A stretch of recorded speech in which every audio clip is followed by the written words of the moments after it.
เจ็บรู้แก่รู้ตาย เกิดเป็นคนอยู่บนโลกนี้ก็หนีไม่พ้นเวลานั้นเมื่อมาถึงห้ามไม่ได้ไม่ว่ายังไงสุดท้ายก็ต้องไปนอนกอดดินอยู่ดีต้องไปอยู่ลำพังเงียบงันตามองไม่เห็นหูไม่ได้ยินบนโลกนี้แค่เกิดมาเพื่อเรียนรู้ชีวิตเกิดมาอย่างไรจากไปก็ไปอย่างนั้น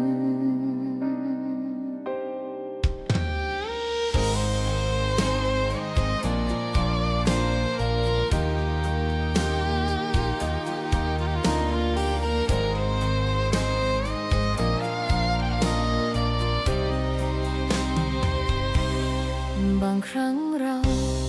มีความสุขหัวเราดัง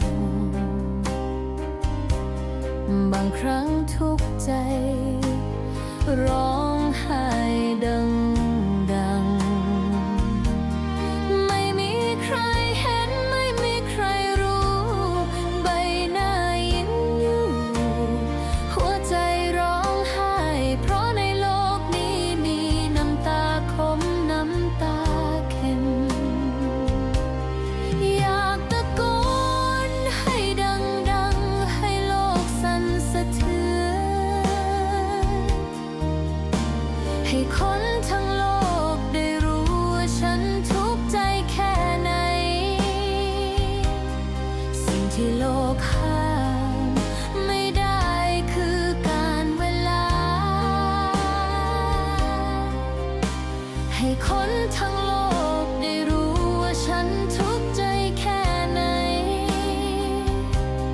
ความทุกข์ที่ไม่เจอกับตัวเอง